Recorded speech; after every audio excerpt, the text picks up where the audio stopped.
I wasn't, except that I knew the producers. They were friends of mine. They'd also been producers on Fringe, and they regularly and said, do it. And I liked the outfit that they offered me, so I did the first and the second season, and then I got killed, so I'm dead now. And in terms of Henry Parrish, when they first offered you the role, did you know that that was the way they were going to go with the character? Did you know the big reveal at the end of season 1? Yes, I did. They told me what it was going to be, and that was gorgeous because I was able to play all those. When I was playing the Sin Eater, I don't know how many of you know this show, but I had this secret where everyone thought I was a nice guy, and even the other actors forgot that I wasn't until and Tom Myson said, "Oh my God, I've forgotten you were evil." So that was a good thing. The second season hadn't been designed by then, so I didn't know what was going to happen at that stage. But I had a great deal in that, so it was fine. Next. When you found out that they were going to end the character, what was your response? Because that was a big shock to, I think, everybody. Here's the inside story on that. When I agreed to do it, I agreed to do that much. They said, "Will you come and do 2 seasons?" And I said yes. And that was as far as they saw that story out going. And I mightn't have done it otherwise because I just had my 5 years on Fringe, and series television was really exhausting. So I might have said, "Oh no, not another 7 years of that." So that was the offer, and that was the agreement. And so he's dead. They did say to me, "Will you make an appearance sometime or other if we ask you in the 3rd season?" I don't know. I don't know how they'll do that. The ghost of a ghost.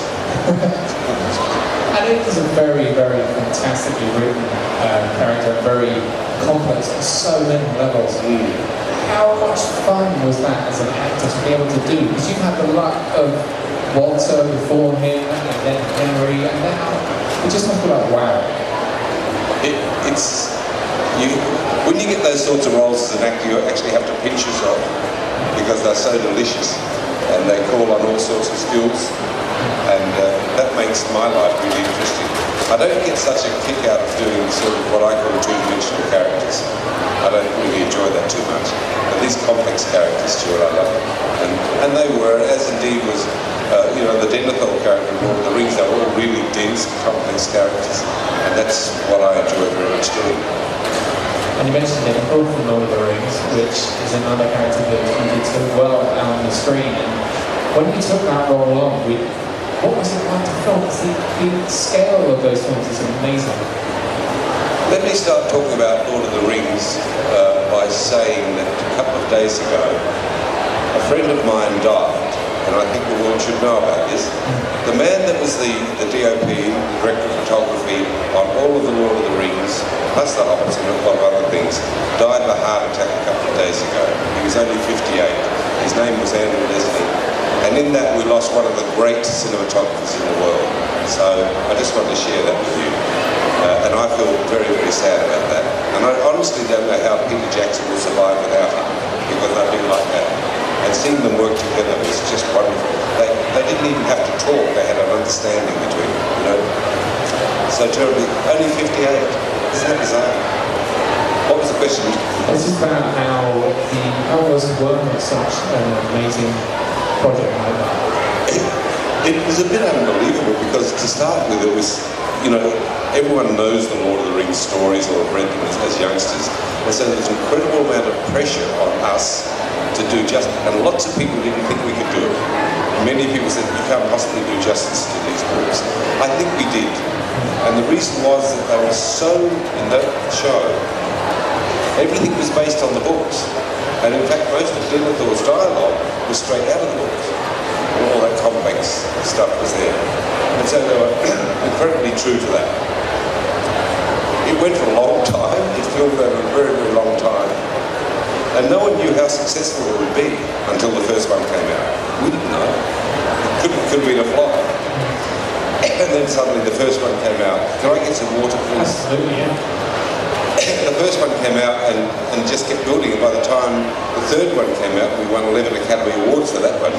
It was huge, and so it was. But I don't think you ever get to do a show like that again. Really, it was a once in a lifetime. Thanks to it was a once in a lifetime opportunity to work.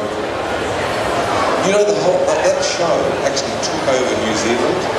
Everyone in New Zealand was involved in that show, and at one stage they put a call out for St Horston for one of the charges. There were many charges in there, and people turned up from all over New Zealand with their horses because they wanted to be in it. I mean, literally from all over New Zealand, and that was the spirit of it. You know, and we basically were the toast of the town. We were sort of paraded through the streets by the Prime Minister, and it was bizarre. And it helped New Zealand tourism so much because people started to go there. It was a phenomenon. I don't expect to ever be anything like that again. I think it's the best trilogy ever made. I think it's the best trilogy ever made. That's my opinion. There were some extraordinary performances in it, and I still think about some of those performances that are there. So a once-in-a-lifetime opportunity. I hope you've all seen them because really I don't think we'll see their like again. And for you, you mentioned there about the fact that everybody's grown up with them and there's a pressure on you to do it. When you finally got to meet the people and the fans of the film came out, how did you feel about when they gave you such a positive response for it? For the films? Seriously, we didn't know. And in fact, here's the inside story. The Tolkien family didn't want us to do it. They didn't want us to do these films. And it was only because Tolkien himself had sold the rights to someone for some money earlier that we were able to get the rights to do it. But eventually, once they saw them, they were happy. But they really resisted us in the beginning. So it wasn't an easy job to do. We're going to ask, if you'd like to ask questions to Jim, please feel free to stick your hand up and I'll bring the microphone around. Yes, do ask some questions, guys. There we are, straight away, got that in here. And if you can't understand me because I'm Australian, just say so. I'll try another accent. Who's your favourite actor to work with in Sleepy Hollow?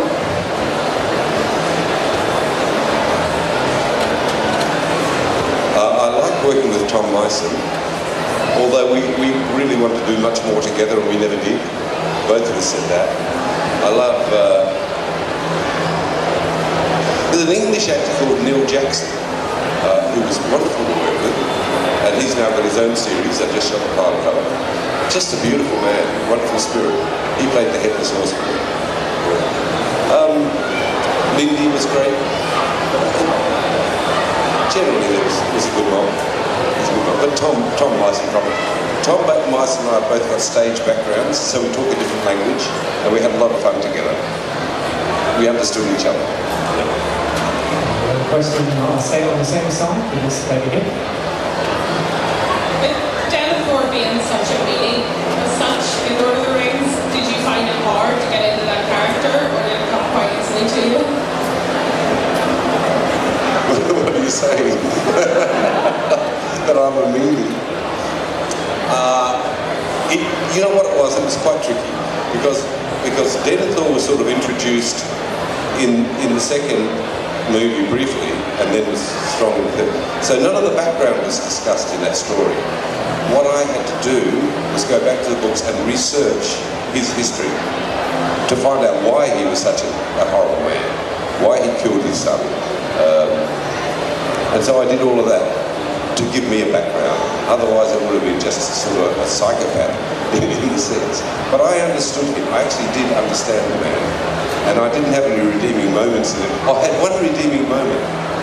It was just before the death in it. I was laying there engulfed in flames. And I had one moment where I said, "Faramir, my son." That was it. That was the only decent thing I had to do in the whole thing. The rest of it was being horrible. And that was behind a wall of flame. And I said, "Thanks, Peter Jackson, that was great." I have a question for this gentleman here. Yes, sir. Hi again. My wife and I both love you in Sleepy Hollow and Fringe. Thank you. I particularly like Fringe. Me too. Was there anything particularly memorable and the storylines from Fringe that really spring to mind that you really enjoyed? Yeah, that's a wonderful question. Look, I had such a great time doing that show. One of the interesting challenges for me on Fringe was playing the two characters, which I did, and so did Anna, Anna Talk. And was just thinking earlier, my favourite scene almost was when the two characters sat down next to each other and talked, which is obviously we had to do to fix their photography and so forth. But that was like a dream come true, just having this conversation with another version of yourself. And it was so beautifully done technically, the way that they shot it. That was almost my favourite moment, but I had so many favourite moments really. Because with Walter I could get away with anything. Whatever I did was okay because he was nuts.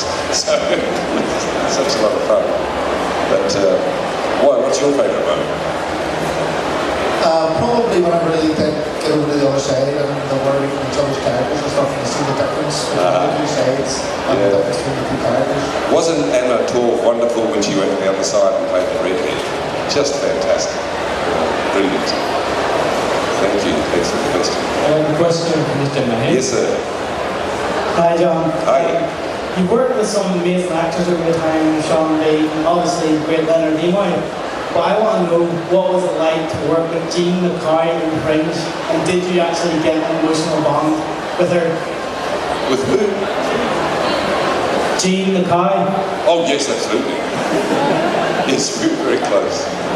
We actually had several different Jeans because we shot the pilot in Toronto and had a great relationship there.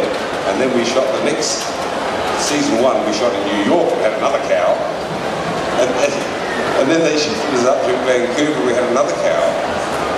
And the third one, the one in Vancouver, when they brought her in, she just had a foal. And she was this skinny little cow. And I thought, oh, this can't be Jean. But 6 months later, she was there. They were great cows. They really liked them. I did like them very much. And I did have a good relationship with them. Is that a bit big? I did. And probably the only time in your career you'll be able to say, that's a great cow about another actress, isn't it? You can say that, but yes, it's the only time. I wouldn't say that for anything else. Question for Stefan here. Yes, sir.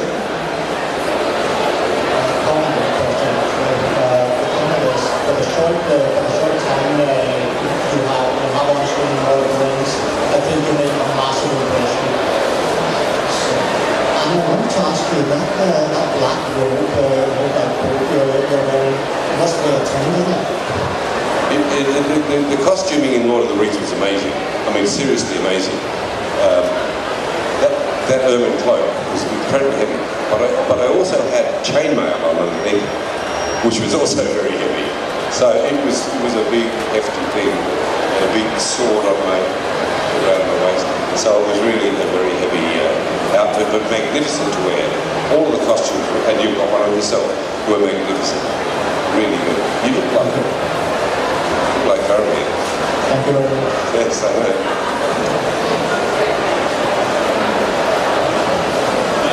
You're playing Scarecrow in the upcoming Arkham. Am I? And how does voice acting compare to stage acting or cinema acting? If I was doing Scarecrow, which whoever is playing Scarecrow would be announced on the 7th in a week's time. But just say if it was me, alright? Because I had to sign this oath saying you will not say anything. Ever. The question was, what's it like doing voice acting? Yes. The principles of all acting are the same, whether you're acting on stage, television, film, or voice. They're kind of all the basic principles, but technically really different. Very, very different. Because what you have to do in a voice recording is you put the cans on, there's a wall between you and the producers, and you have to invent this world in your head. Just you and headphones creating this world. And I get very animated too because I can't do it unless I do. So there's this madman standing in there doing all this good talk, which is me. It's very demanding work, but I really like it. And it's usually long sessions of just standing there doing voice up, particularly if I was doing Scarecrow, with something like Scarecrow, because these big games, and apparently Arkham Knights is a really great game, a really great game, but you know, there's so many variations that you have to do, give the gamers a chance to play different angles. So you do so many versions of things depending on what happens. It's very time consuming. I voiced, whoever did it, voiced that over a period of 2 years. Over a period of 2 years, going back to different sessions. And as they develop the game, there'll be more dialogue coming. And then they develop another angle and you go back and do more. So that was over a period of 2 years. And the game was in development apparently for about 3. And apparently it's fantastic. That's all I can say. And in terms of the voice talent and things like that, if we look at Fringe and we look at Stevie Hollow and to a degree Lord of the Rings, you suppress your natural Australian accent in a way most actors could only dream of doing. How easy was it to kind of formulate an American accent so that it almost appears seamless? And it does appear seamless.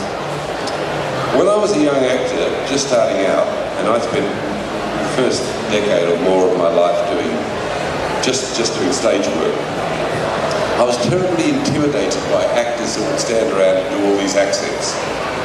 And I mean, seriously intimidated. And so what I did was said, well, I have to learn to do this. I have to become an expert in this. And so I did, and I studied very hard to find out what it is that makes an accent work.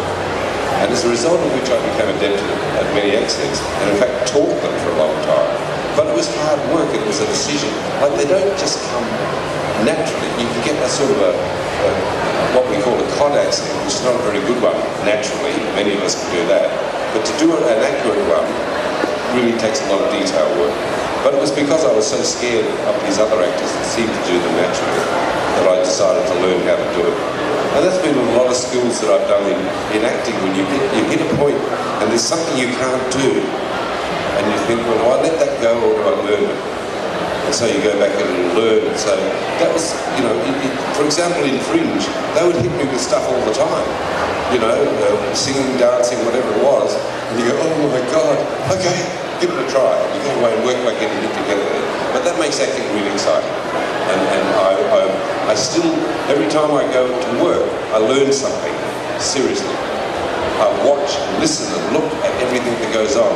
I watch the camera, and the technical aspects of making film and television have developed so much, which is why television now is such a high standard, I mean, incredibly high standard. A higher standard, there's my wife. G'day, Penny.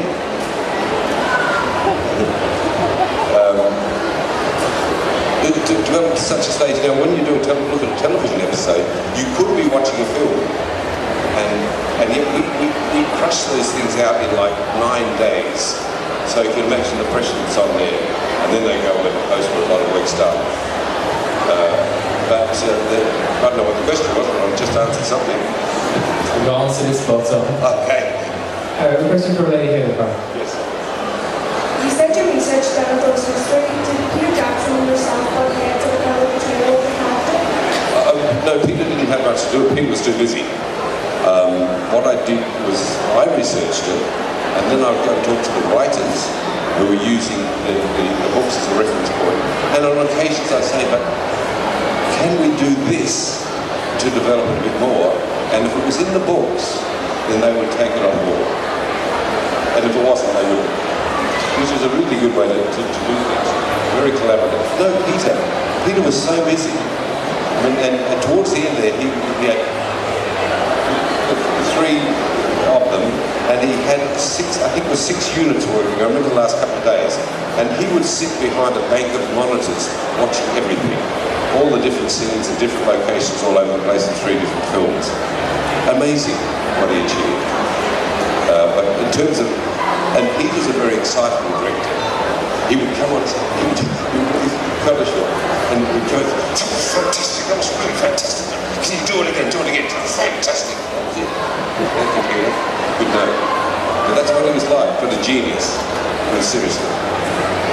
And that was almost like the greatest, it's like a dream. He'd had that dream for so long that when he did it perfectly. And everyone that worked with him felt the same way. we would have crawled across broken glass for him to do that show. And I mean everyone, including all the horsemen that came in. Yes. We have a question from the gentleman in front. Yes, sir. Yes, I was just wondering, did you put parts of yourself into the character of Walter Bishop? And if so, what were they? You mean like crazy or genius? I think, don't you laugh, Penny? My wife's laughing. Look, I think that there are elements of part of me that were probably in there. Okay? Yes. There's sort of craziness a little bit. I do have an absolute fascination with science, and so that was never a problem for me. I do like playing the relationship stuff, which I had with several characters there, really complex relationships. And the one that I had with the son, Peter, was incredibly complex, working with Joshua Jackson, and that was a joy. No problem. But yeah, there was elements of me in there, I have to say. And with Sleepy Hollow and with Fringe, you had a kind of lots of techie dialogue in French, and then you come to Sleepy Hollow, and there's lots of spells and ancient languages. Which did you say you found the easiest to do? The science. No, seriously, because with the science, I knew a fair bit anyway, and I would always make sure I knew what I was talking about. And because it was cutting edge, it was out there, I would always say, this will work, provided theoretical physics says that it is possible. Advanced physics says this is possible. A wormhole is possible. Alternate universes are possible. If it wasn't possible, or if it was rubbish, then I had read what I was doing. Wow. Interesting. And with the Sleepy Hollow stuff, that when it comes to doing the dead languages or the fictional ways of that, how did you get around that then? The dead languages is interesting. You get this. There's usually someone sends you a tape, an expert of some description, and says this is how you do it. But you don't get to rehearse it or anything. You've just got to learn it and then go on and do it. I remember doing once. I had to speak some old German in it, and I learned it. First episode of season 2, and I didn't realise till I got there that I had to do this in German. So I learned it really quickly. And then I did it, and it was all right. And the director said, that was great, but you have to do it much faster, much faster. And you've got to be kidding, I can hardly remember this stuff. And so, blah, blah, blah, blah, it was great, but now do it this way. And it was shocking. It was awful, because to act and then do this foreign language, which it was old German too, and to do it really fast was tricky. So that created a problem. All the actors had the same issue, we were doing Latin or something or other. It must make an interesting challenge to go to work for. Yes, it does. Question here, please, lady. Yes. Hi, John. Hi. You probably get asked this all the time, but what was it like to work with Leonard Nimoy? It's one of those things in your life where let's say Leonard Nimoy, he's such a legend, and has been a legend for so long, that when they said, we're going to have Leonard Nimoy come on the show, I thought, that can't be right. I mean, seriously, that can't be right. It was almost like he belonged to another generation. And then it turned out, and all of my work was done with Leonard. And we got on so well. We became friends and hugely respectful of each other. And so it was, apart from me being a bit starstruck by him, it was also a joy.